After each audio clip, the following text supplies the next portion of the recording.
The nays are 4, 2/3 being in the affirmative. The rules are suspended. The bill is passed and without a... Emmett Till Anti-Lynching Act, and it officially makes lynching a federal hate crime. It was named after the 14-year-old who was brutally murdered near Greenwood, Mississippi, and became a civil rights rallying cry in the 1950s. Welcome to Take 30 News. I'm Tori Boatner. And I'm Dondria Blanchard. Anti-lynching legislation has already passed unanimously in the state. Since the bills still have different titles and numbers, action is necessary before the legislation can go to the president's desk for signature. The White House indicated the president would sign the bill. Another lawsuit has been filed on behalf of the inmates at Mississippi's Parchman Prison. This one on behalf of 152 prisoners claims the inmates live in terrible, rat-infested conditions with medical needs routinely ignored. The suit was filed in federal court Tuesday, and attorneys want to cover all current and future inmates at Parchman. It eventually could be merged with a similar lawsuit filed in January on behalf of 33 other Parchman inmates. Attorneys in both lawsuits are being paid by entertainment mogul Jay-Z and rapper Yo Gotti. At least 19 inmates have died in Mississippi prisons since late December. Many died amid outbursts of violence at Parchman and other prisons. Some were found hanging in their cells. The U.S. Justice Department is investigating Parchman and other Mississippi prisons. 9 people have been charged after authorities say a body was found in a Neshoba County pond. According to reports, the suspects face charges including kidnapping, capital murder, conspiracy, and hindering prosecution. Officers drained the pond and recovered the body, which they say weighed and anchored in several feet of water. The body has been sent to the state crime lab, and the person's identity hasn't been released. A body has been found stuffed in a trash can behind a vacant home in Jackson. A homeless man made the discovery Tuesday morning, according to reports. The victim has been identified as 44-year-old Bernard Williams. According to the Hinds County coroner, Williams died of multiple gunshot wounds. The coroner said the body had been stuffed in a large garbage bag that was left behind an empty house in Jackson. The body and the garbage can were taken to the state crime lab. The coronavirus may be entering a new phase, at least in the U.S. President Trump spoke about the virus at a White House briefing Wednesday. As CNN's Joe John reports, he tried to reassure Americans the risk remains very low. President Trump downplaying the threat of coronavirus in the United States. Because of all we've done, the risk to the American people remains very low. Despite experts in the CDC warning the threat will only get worse before it gets better. I don't think it's inevitable. It probably will. It possibly will. It could be at a very small level, or it could be at a larger level. Whatever happens, we're totally prepared. Surrounded by top health officials, President Trump again softening the warnings from those experts. In just the course of the last couple of minutes, you have disputed some of what the officials that are working in your administration behind you have said about the risk of coronavirus and its spread. Do you trust your health officials to give you good information, or do you trust your own instincts more? I don't think I have. They've said it could be worse, and I've said it could be worse too. I also think, no, I don't think it's inevitable. Earlier Wednesday, Health and Human Services Secretary Alex Azar announced a 15th person tested positive for coronavirus in California. And just hours after the rare White House briefing, the CDC said that case could be the first in the U.S. of a patient who had not traveled to the affected areas or had apparently not had exposure to another known patient. The administration has come under fire this week after cabinet officials received a bipartisan grilling on Capitol Hill, arguing they are ill-prepared to combat an outbreak in the U.S. Still, President Trump appeared to claim partial credit for the limited number of confirmed cases in the country. If you compare it to the response to previous situations like this, it's inadequate. And the most dangerous thing is trying to happy talk a national health emergency because it suits some personal or political goal or because you're worried about the stock market. The president also announced Vice President Mike Pence will lead the administration's response. The Washington Post, citing 5 sources familiar with the situation, reports Azar was caught off guard by the announcement. Sources tell CNN the president has privately expressed frustration with Azar, blaming him for not keeping him updated enough. It's unclear who's really in charge. I'm still chairman of the task force. So you don't feel like you're being replaced? Not in the least. And to clarify, the anti-lynching legislation was already passed unanimously in the U.S. Senate. The California patient had been hospitalized for days before getting tested. Fears over the coronavirus have some American universities taken no chances for hundreds of American students studying abroad. CNN's Melissa Bell has more from Florence. It's Joshua Kurtzer's last night in Florence.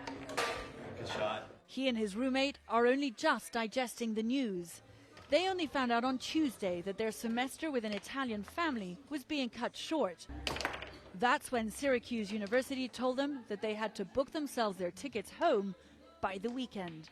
We're still obviously kind of in shock, but I'm very disappointed. This is something we've talked about for years. This is something you get excited about. It's a once-in-a-lifetime opportunity, and we're not even halfway through. It's been cut short. I'm pretty devastated.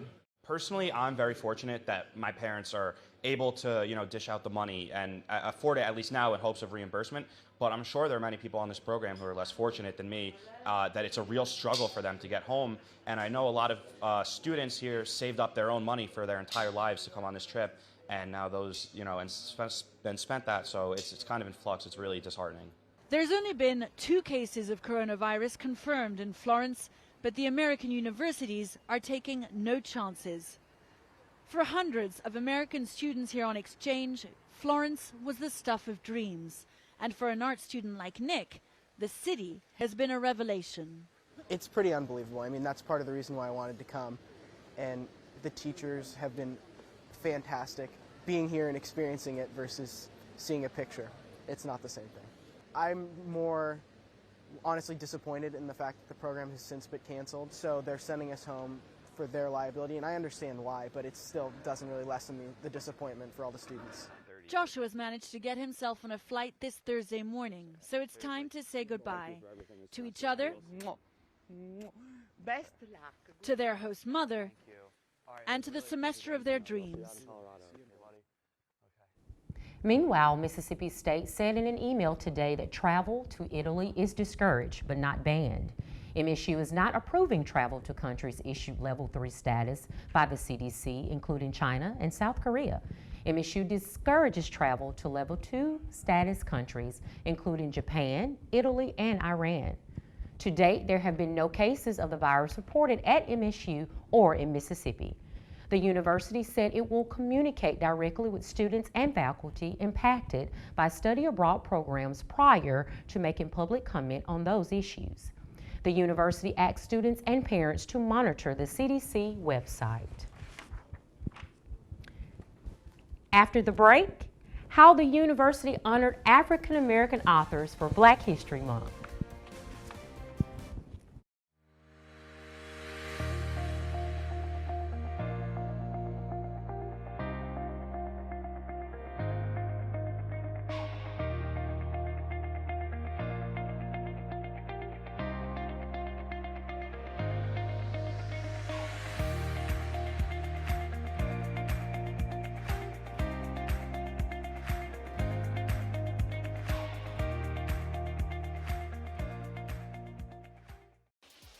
This is the best thing going at Mississippi State right now. We are doing so many different things that we learned in the classroom that we are now getting to apply that I didn't think that we would get to apply. It's really invaluable. People that you meet, the connections that you're going to make are priceless as well. PRISM is going to prepare you for the future. You're getting something that most college students don't get in this major. Just go for it. Like, there's really nothing to lose. You can only go up. The real world experience is here while also getting the college credit. There's so many different aspects to it outside of public relations. We can use anybody's interest and anybody's expertise to really kind of go into public relations, because public relations is really all-inclusive. Don't let the name hold you back from applying, because we do need more people other than public relations.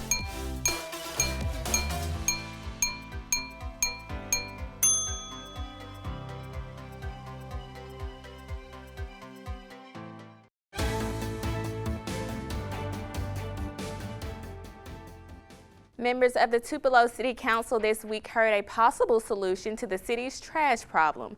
Mayor Jason Shelton's administration wants to create crews of temporary workers to pick up litter throughout the city. It involves a public-private partnership between the city and a local staffing agency. Some council members expressed concerns over hourly wages for the workers, according to the Northeast Mississippi Daily Journal. The agency would hire the employees, and the workers would be supervised by a municipal court official. Mississippi communities are seeing floodwaters recede, but is revealing more problems. The once overflowing water is making its way back into the Pearl River in Marion County. It's leaving behind a lot of damage. Residents are reporting damages to their homes, and some roads have been washed away. One resident says that they have been displaced after a foot of water damaged the lower floor of their home. With Black History Month coming to an end, Mississippi State is paying tribute to African American literature. Take 30's Robert Lewis has the story. As easy as signing in and grabbing a seat as Mississippi State hosted its second annual African American Literature Read-In to celebrate Black History Month. This event is something that the National Council of Teachers of English have been hosting for decades in hopes to increase people's familiarity. The idea is to raise awareness of quality works of literature that are written by African American authors to help us broaden both our own awareness and also to get these books into the hands of kids. I'm here on the 3rd floor of Mississippi State's library, where here in the John Grisham Room, they're hosting the second annual African American Literature Read-In. They have books such as these by various Black authors, hoping to spread awareness for Black literature.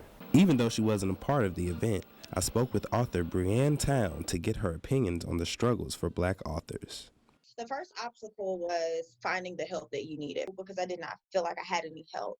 And I cannot compare that to other ethnicities or other races. And so I was like, well, I don't have lawyer power or any financial support if someone is to steal my intellectual property before it actually becomes copyrighted. But I think overcoming all of those obstacles led down to getting the right information. And there is a stigma in the academic world that says that Black people don't publish. It's like they want our stories, but they don't want our words. They want them in a deliverable package that fits their audiences, their niches that they already sell books to. So this is what I believe in a nutshell. In the next few years, I believe you'll see the rise of more Black publishing companies, Black-owned publishing companies that are specific to African-American literature writing. So I believe that there will be an influx and rise of Black authors as they come into the knowledge of you don't have to wait for someone else to make this dream for you come alive. The intended author was not able to attend the event, causing it to be rescheduled. From Take 30 News, I'm Robert Lewis. When Take 30 News returns, remember this from last week? The so-called Leaning Tower of Dallas just won't come down. We'll tell you what crews tried after a week after a failed demolition attempt. Prism is a full-service media marketing agency that students are the ones that do these communication projects for off-site clients. What excited me about it was that it gave me that real-life PR firm experience. I really wanted that real-world experience. I wanted to be able to feel like I was working in an environment that was actually like making a difference. We're not just turning in an assignment, you get a grade and you're done. We have to turn it in, but we also have to see it through to make sure that it's doing how we have expected it to do, to make sure that it's a well representation of our clients. I can write things down on paper all day, but it's very different when you're actually getting out there and like making those moves. We get to see our products come to life in a different aspect and seeing them go out into the real world. This is kind of mirrors that in a way, whereas like students, oh my gosh, students are literally working for clients and they're posting on this person's social media like it's like an internship, but it's, at the same time it's like this is how it is in the real world. I love that moment where the things you've been learning in the classroom for the last like 2, 3, 4 years as a student in PR, the moment where it clicks and the moment where you're like, oh, that's why we do that, that's why we learn that, or that's why this makes sense, or that's why this is important, and getting to kind of see that moment or experience that moment for myself where I'm like, okay, that's why this, 20-page research paper I wrote last semester actually matters, and this is how I'm using it. The most rewarding part about working with a real-world client has to be just making connections. And you get to know people, you get to know, high-up people. Every single day is 100% different than the next day, which makes it really fun and dynamic, and it's a really culture of agency lifestyle in itself. You never do the same thing every single day in an agency lifestyle, so we wanted to make sure a person had that. If you want to be the person that stands out, on a resume or a job interview or anything like that, when they see Prism, that's what's going to make you stand out.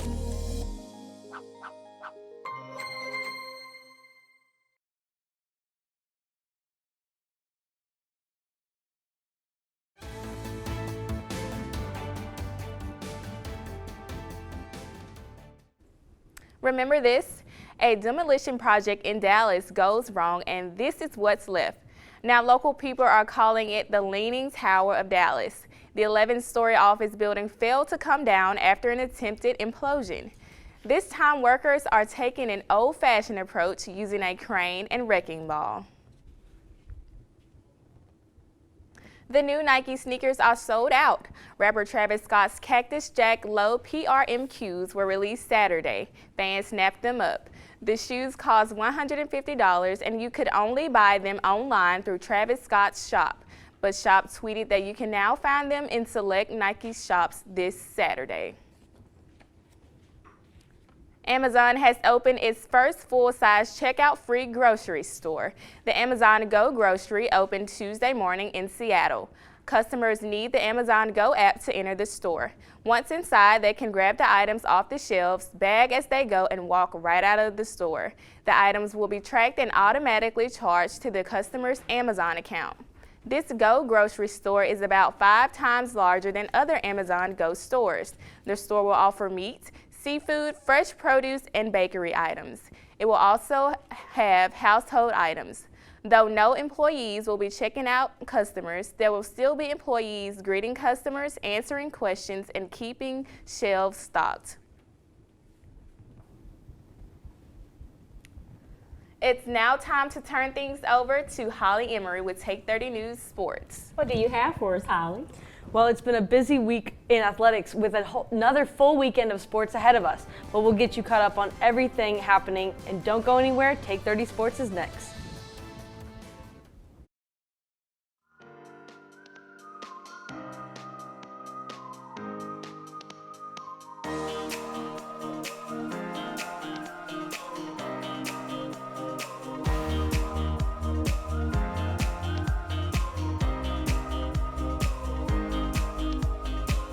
I'm Cash Matlock from the Wednesday Crew in the fall of 2018. Learning, growing, becoming. Take 30 News at MSU.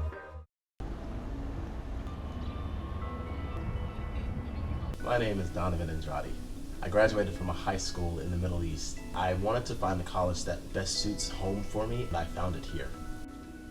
Out of all of the universities, Mississippi State tops them all. MSU's theater program is unique to me because it's challenging, it's energetic, and it can also make you very open-minded to the world. Theater has its own community where you're never really alone. Everyone around you is family, and it felt like home. You hear about it most every week in the fall. Some player, somewhere, is fighting for his life after a head injury. Those are the days when the game stops being a game. So I started thinking about armors in nature. For example, rams are protected when they collide. Could that guiding principle be applied to football helmets? We're replicating this process with the hopes of reducing concussions. We're taking strides to save lives. Why do we do this? For the praise? To be esteemed as research pioneers? No, not at all.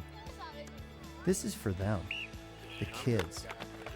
and making sure the game keeps being a game.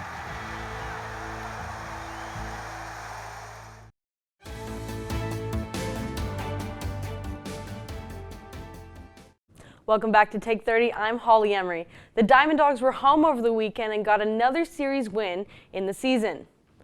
The Bulldogs were able to claim the series in back-to-back wins on Friday and Saturday when Justin Foscue and Brandon Pimentel had RBIs late in the game to help push the score 6-2.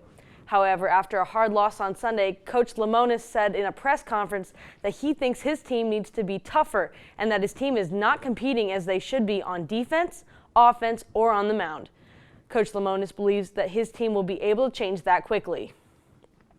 After the series win over number 25 Oregon State, the Bulldogs had a devastating loss against unranked Texas Southern. The Bulldogs had a lead early in the had an early lead with 2 runs in the first inning, but quickly had to slip away when the Tigers had 3 runs in the second and 4 runs in the fourth. After the game, fans on Twitter were ashamed of the Dogs' poor performance on the mound and at the plate. With an away game against Long Beach State this weekend, fans are wondering what exactly Coach Lemonis is doing to get his Dogs back on track. Turning from the field to the court, the men's basketball team found victory against Alabama in a close game on Tuesday night when Reggie Perry and Tyson Carter scored 40 of the 80 points on the board. This win was after a tough loss to Texas A&M on Saturday, which made many fans worried about the Bulldogs' chances of playing in the tournament to come. Carter told media in an interview that the team cannot take anyone that they play lightly in order to make the tournament. Switching over to women's basketball, the Lady Bulldogs lost to yet another SEC school. This time it was Alabama. The Crimson Tide was able to beat the Bulldogs by just 1 shot in the final seconds of the game. Alabama's Jasmine Walker hit 4 of her 7 three-pointers, the most of any player on either side of the game. 3-point shots were extremely rare for Mississippi State players, only making 1 throughout the entire game. I'll look at the games ahead. We've got we have 1 home game before we hit the road. Women's basketball will host Arkansas tonight at 8 p.m. and then travel to Ole Miss on Sunday at 1:40 p.m. tip-off. The men's basketball team will be at Mizzou on Saturday at 2:30 p.m. The Diamond Dogs have the best road trip, which is to sunny California, playing Long Beach State starting Friday at 8 p.m. Central Time. There's a look at your Bulldog teams this week on Take 30. Let's toss it back to the desk. Thank you, Holly. In our What's Trending segment, why Dr. Phil was honored when Take 30 returns.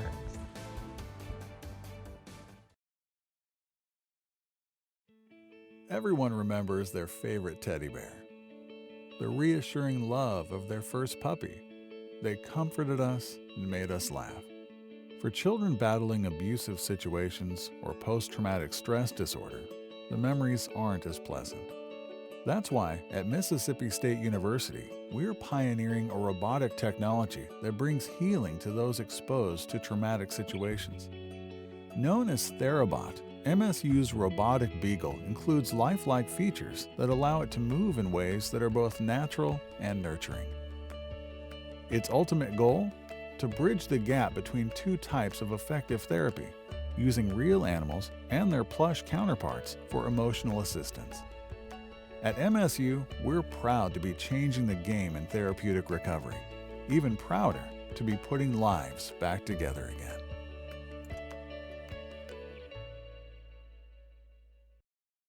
Have you ever thought about becoming a teacher, but the challenges of life or travel restrictions keep holding you back? Mississippi State can get you there. With our convenient online courses, you can earn a degree in elementary education while learning from MSU professors on a schedule that works for you. And the best part? Graduates enjoy high job placement across the state. So why wait? Take the first step toward a better, more fulfilling career, no matter where you are.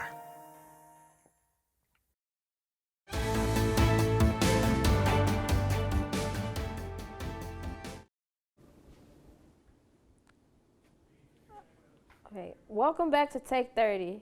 I'm Aranisha Dukes, and here's what's trending. First up, we take a look at television host and psychology specialist Dr. Phil receiving the 2,688th star on the Hollywood Walk of Fame. Dr. Phil was accompanied by his wife Robin, friends, and family as he accepted his star after 17 seasons of his hit TV show.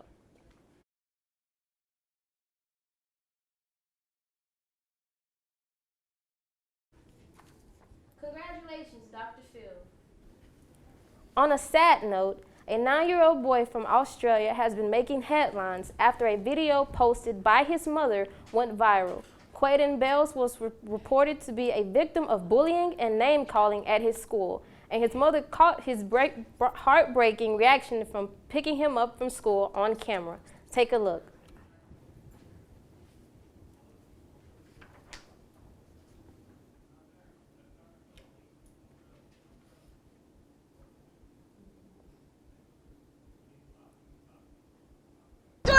So I've just picked my son up from school, witnessed a bullying episode, rang the principal, and I want people to know, parents, educators, teachers, this is the effect that bullying has.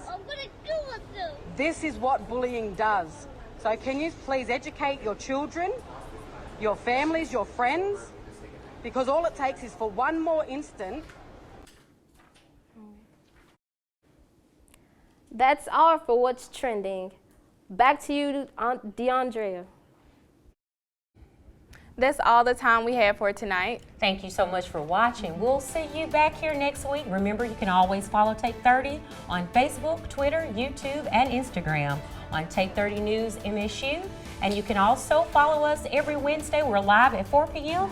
and also on Thursdays at 4 p.m. We thank you so much for joining us on Take 30 News MSU. Have a wonderful evening.